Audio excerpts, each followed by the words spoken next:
what was the opening salvo, would you say? I mean, in some ways, it's in terms of first, give us the right and the left, because in terms of like where we first saw this energy, I guess. Right. Yeah. And I think it was really important to talk about the right in this book. And most of the movements that I'm talking about, obviously, are movements from the left, because I think other than the Tea Party, and I guess if we want to call what's going on around Donald Trump a movement, most of these things have been on the left. But the first protests that we saw after the financial crisis in 2008, right, were the Tea Party. It was a right-wing movement. It was people who are self-identified conservatives who were mad about, Obama's policies. They were mad about bank bailouts, which came under George W. Bush. And they were mad that, that the priorities of the country were skewed. And some of their criticisms I agree with, some of them I don't, right? I think my parents, who are conservatives, my mother just texted me to tell me that my father started reading my book and he agrees with me about the banks. And so, I think that these are points of overlap, even if we don't necessarily agree. And the question is, how do we get to a point where we can actually come up with solutions that we can agree on, and on the fights that are really sort of frightening and impossible to come to consensus on, then the question is, how do we win? And then by doing that, prove that we're right. It's interesting because it seems to me that on the left, things started later because there was a sense that Obama was going to fix it, right? I mean, is that your sense? Yeah, I think that there was a real tendency on at least the sort of center left, or the left that broadly coalesces around the Democratic Party, that, this was going to be a transformative presidency. If you look back at articles in like The Nation and stuff, there were these real big plans being put forward that like Obama could create a Green New Deal, all of this stuff that just didn't happen. One of my obsessions is like whatever happened to high-speed rail, because this was supposed to be one of the big things from like the stimulus program, and this was going to be great, and it just hasn't happened at all, and that's been 8 years.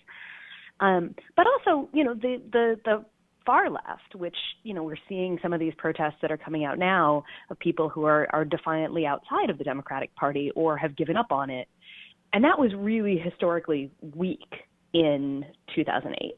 So the people who might have had an answer to like, why is the economy collapsing around our ears, were mostly either, they were academics teaching. I love Rick Wolf's story in the book. He's an economist, and he's a Marxist economist who was teaching at UMass Amherst, which is one of the few sort of radical left economics departments in the country. And since the financial crisis, he's just had a total career rebirth, and he's left Amherst and he lives in New York, and he travels the country giving lectures. He's written a bunch of books. He's got a radio show now. Mm-hmm. He does monthly talks in New York, because people were looking for somebody who could explain why capitalism was crashing around our ears. And so we've watched that take shape. And, you see Shama Sawant getting elected as a socialist in Seattle to the city council, and you see Bernie Sanders, who says he's not a capitalist, in a Democratic presidential debate, get 12 million votes. There's this huge opening up of space for ideas on the left that just had really been unthinkable for quite a long time before that. And is there, I mean, what is the relationship between these sort of these milestones, if you will, as time has progressed? I mean, it seems to me there's two elements, and one is that aspect. It was sort of broadly a sense of that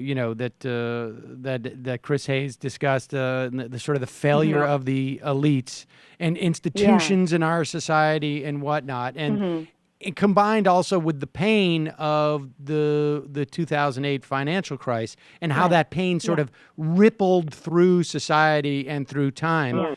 I mean, starting with Wisconsin, is in your travels, was Wisconsin the first sort of a major salvo in what has now been, it seems like, over the past 7-8 years, a series of of expansion and, I guess, growth of this sense of protest?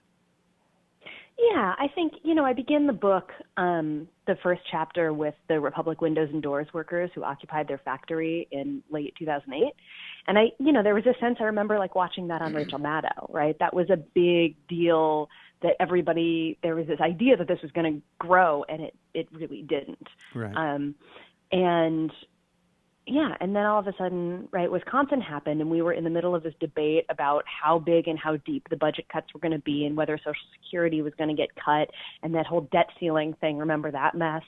And, and then suddenly there's this protest in Wisconsin about collective bargaining rights for public sector workers, which is like a sentence that I thought I was one of 5 people in the country who cared about.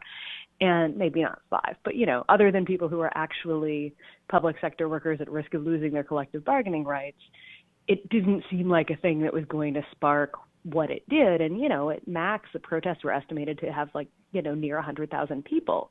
That's huge. And that's not, people from around the country went there, but people from around Wisconsin, more importantly, went there. And there was, farmers driving in on their tractors to show support.